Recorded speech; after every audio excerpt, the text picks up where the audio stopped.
Assalamualaikum warahmatullahi wabarakatuh.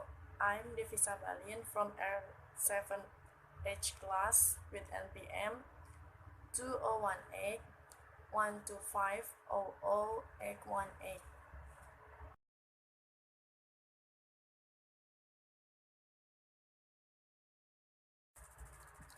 Assalamualaikum warahmatullahi wabarakatuh. Good morning, student. How are you today? I'm fine to thank you. Okay, before we study, let's pray together. Pray begin.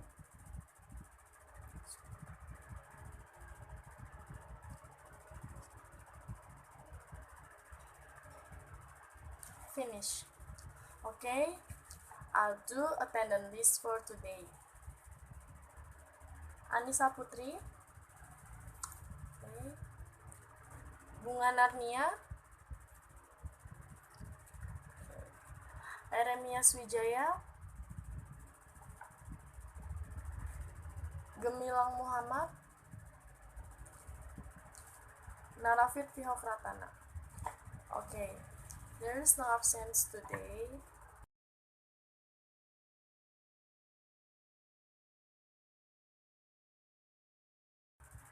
Okay, I finished do the attendance list, and now we start to study. Hari ini jadi kita akan membahas tentang short story atau cerita pendek. Sebelumnya, ada yang tahu apa itu short story?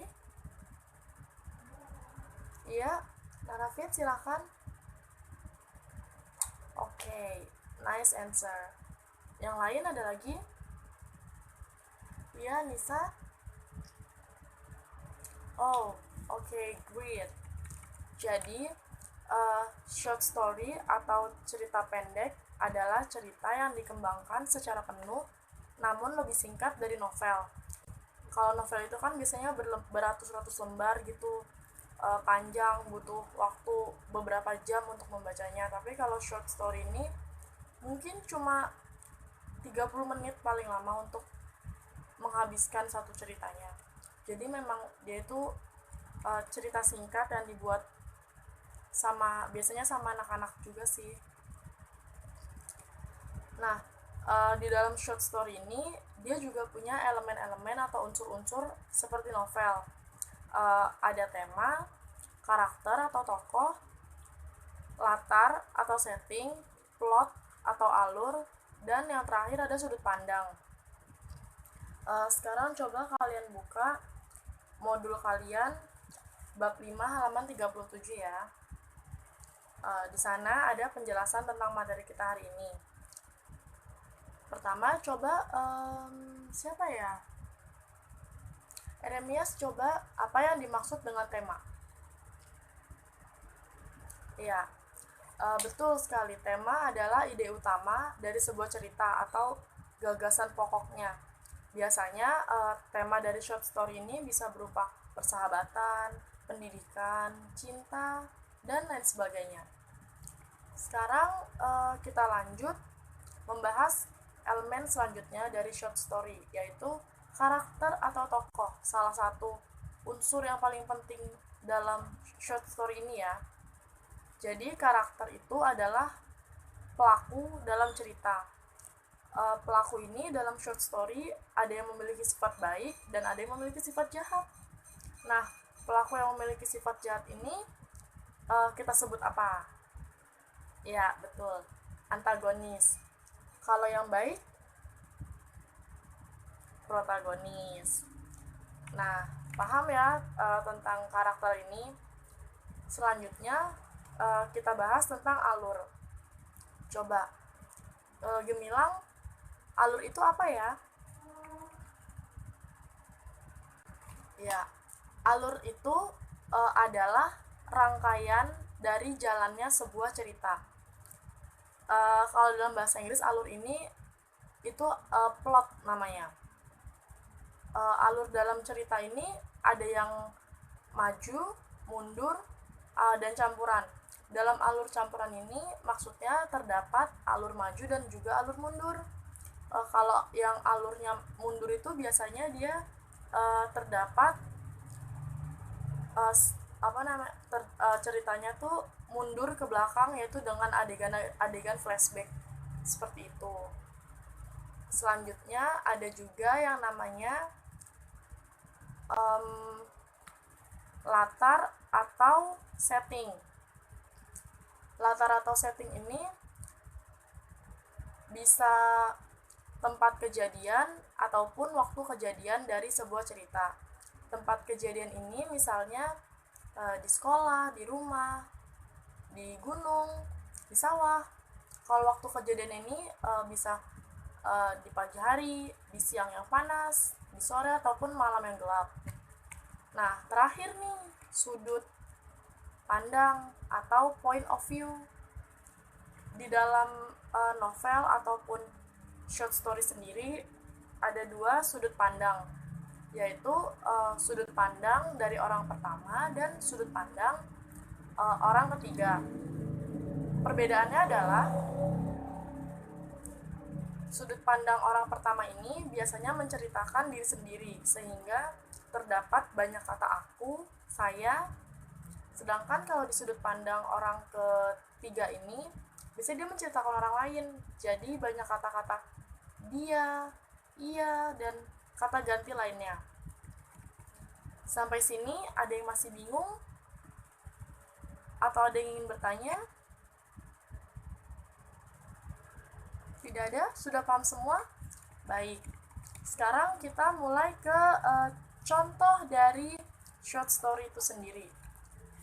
Boleh dibuka modulnya halaman selanjutnya.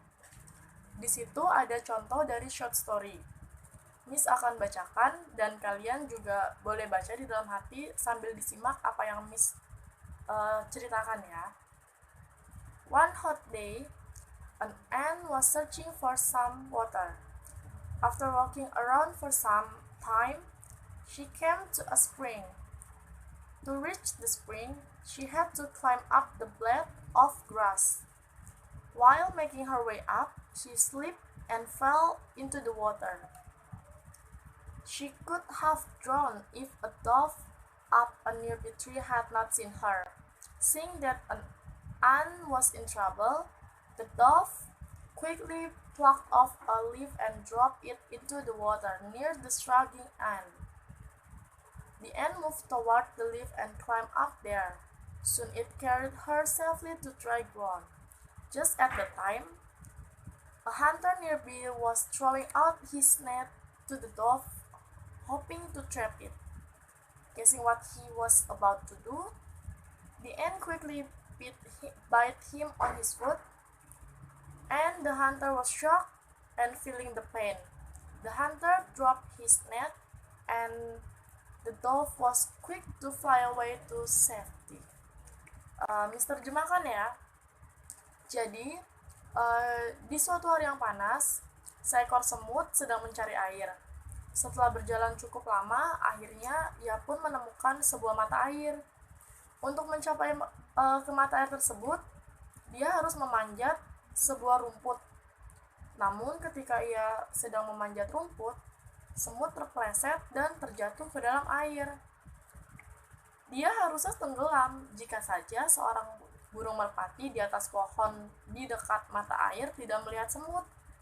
Melihat semut yang sedang dalam masalah, burung merpati pun dengan cepat mencabut daun dan menjatuhkannya ke air dekat semut yang sedang kesulitan. Semut pun segera bergerak mendekati daun dan memanjat menaiki daun tersebut. Segera daun tersebut membawa semut ke tanah yang kering dengan selamat. Pada waktu yang sama, seorang pemburu di dekatnya ingin melemparkan jaring ke arah burung merpati, berharap burung merpati tersebut terjebak. Melihat apa yang terjadi, semut dengan cepat menggigit kaki pemburu. Pemburu pun kaget dan merasakan sakit di kakinya, lalu menjatuhkan jaringnya. Dan burung merpati pun terbang jauh secepatnya agar selamat. Wah. Nah, setelah kita baca cerita tadi, sekarang kita identifikasi elemen dari short story-nya. Ada yang tahu tema dari cerita tadi apa? Ya? Ya, betul Bunga. Cerita yang tadi barusan kita baca, temanya adalah persahabatan. Persahabatan antara semut dan burung merpati ini bagus banget ya. Mereka tuh saling membantu ketika temannya membutuhkan. Harus banget kalian tiru ini. Tapi membantunya dalam hal yang baik ya tentunya. Selanjutnya, siapa saja karakter yang ada dalam cerita ini? Ayo, Anissa coba dijawab. Ya, betul sekali. Karakter utama dalam cerita ini tentu saja semut dan burung merpati. Kalau untuk plotnya sendiri nih, cerita tadi tuh memiliki alur maju kah, mundur, atau campuran? Ada yang bisa jawab? Iya, betul sekali Narafit. Cerita semut dan merpati ini memiliki alur maju, mana tidak ada adegan-adegan di masa lampau yang diceritakan di sini. Kemudian, di mana dan kapankah setting dari short story tadi? Ayo, ada yang mau jawab? Gemilang coba. Ya, cerdas sekali. Setting tempatnya tentu aja ada di hutan dan mata air tempat semut tadi tercebur ya. Sedangkan untuk setting waktunya ada di siang yang panas. Terakhir, dalam cerita semut dan burung merpati tadi, apakah penulis memakai sudut pandang orang pertama atau memakai sudut pandang orang ketiga? Coba Erenias.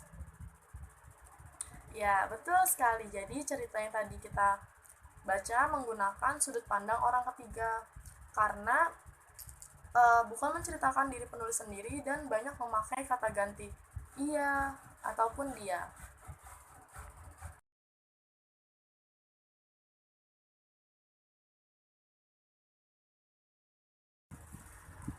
Jadi sudah paham ya semua tentang elemen dalam short story ini. Baik, Miss akan review sedikit. Jadi dalam short story itu ada 5 elemen. Pertama itu ada tema, yaitu ide utama dalam cerita. Kedua, ada karakter, yaitu pelaku dalam cerita. Ketiga, ada plot atau alur, yaitu serangkaian peristiwa yang terjadi dalam cerita. Keempat, ada setting atau latar, dapat berupa setting tempat ataupun setting waktu. Dan yang terakhir ada point of view atau sudut pandang. Sudut pandang ini ada dua yang biasanya sering dipakai, yaitu sudut pandang orang pertama dan sudut pandang orang ketiga. Baik, untuk homework kalian kali ini, Miss mau kalian cari 1 buah short story. Temanya bebas, apa saja, kalian boleh cari dari mana saja. Kemudian setelah kalian dapatkan short story tersebut, kalian identifikasi elemennya, apa saja yang ada di dalamnya, seperti yang telah kita kerjakan tadi. Tugasnya kerjakan di buku tulis dan ditulis dengan rapi. Apakah ada yang ingin ditanyakan terkait homework kali ini? Tidak ada? Baik. I think it's enough for today. See you next week. Stay healthy and wassalamualaikum warahmatullahi wabarakatuh.